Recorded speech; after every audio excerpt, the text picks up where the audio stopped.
Throughout history in the centuries, there have been many brutal torture and punishment methods used to inflict pain and suffering onto someone. Much punishment was performed in public at times, with devices such as the stocks or the pillory used to add embarrassment to an individual also.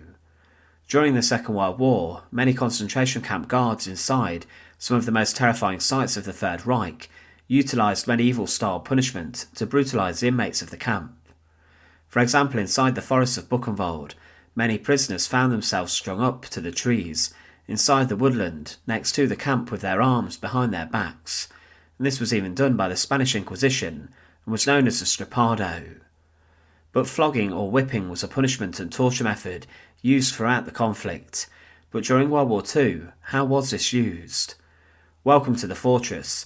Join us today as we look at flogging, and to support our channel, please make sure to subscribe. Flogging is referred to the punishment method in which someone beat another person with a whip or a rod, and this was mostly performed with the victim being hit across their back.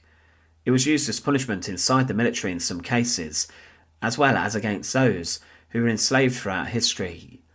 It was used as punishment inside of the armies to prevent mutiny and also deal with it, and at times others were forced to witness this method being used, as it was seen as having deterrent value. During the Second World War it was performed upon prisoners who found themselves at the mercy of German officers and soldiers. Hitler issued the Commissar Order, in which all Soviet commissars were to be executed and shot. However, different commanders ordered different directives as to how prisoners of war should be punished, and how information should be extracted from them through different ways. One German commander of the 12th Infantry Division issued a directive stating, "The carrying of information is mostly done by youngsters in the ages of 11 to 14, and that, as the Russian is more afraid of the truncheon than of weapons, flogging is most advisable as a method for interrogation." With this he was ordering his soldiers to interrogate captives using flogging, as they did not like it, and it was said to have been very painful. Flogging, of course, could result in death, as it was very dangerous at times, especially as a man armed with the whip could rain down dozens and dozens of blows. Inside of the concentration camps, this was very common punishment, and was carried out regularly upon those individuals who were locked up inside of them. It was common to see daily floggings inside the roll call yards, with prisoners being led up to the post where they were secured before the SS guard took the whip to them. Inside of Auschwitz, the largest and deadliest concentration camp of the Third Reich, flogging was used a lot, and was particularly common during evening roll call.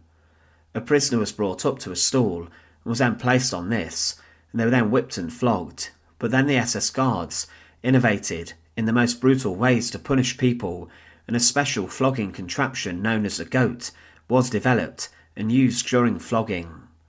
The prisoner's feet were placed inside the wooden box, and then the prisoner was pushed over and would rest on the goat, and their arms were then stretched forward. The SS guard would then, with the prisoner locked in this position, begin the flogging process with a whip, a heavy stick, or some other object. With this punishment, the victim was forced to scream out the number of lashes in German, and if they lost count, then the punishment would begin all over again.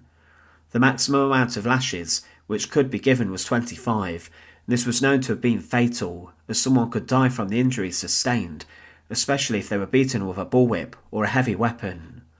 But some SS guards continued to rain down blow after blow onto the prisoners, and they had little regard for this. Flogging was also done inside of the torture and punishment block of Block 11, a brick-built building inside of Auschwitz I, which was synonymous with the brutal treatment of prisoners who were interrogated terribly. Inside Block 11, other methods such as the standing cells were used, but flogging was used by some guards as light punishment, but it could of course be fatal. Inside other camps such as Dachau, commandants wrote the rules on punishment, and they outlined the use of flogging in this.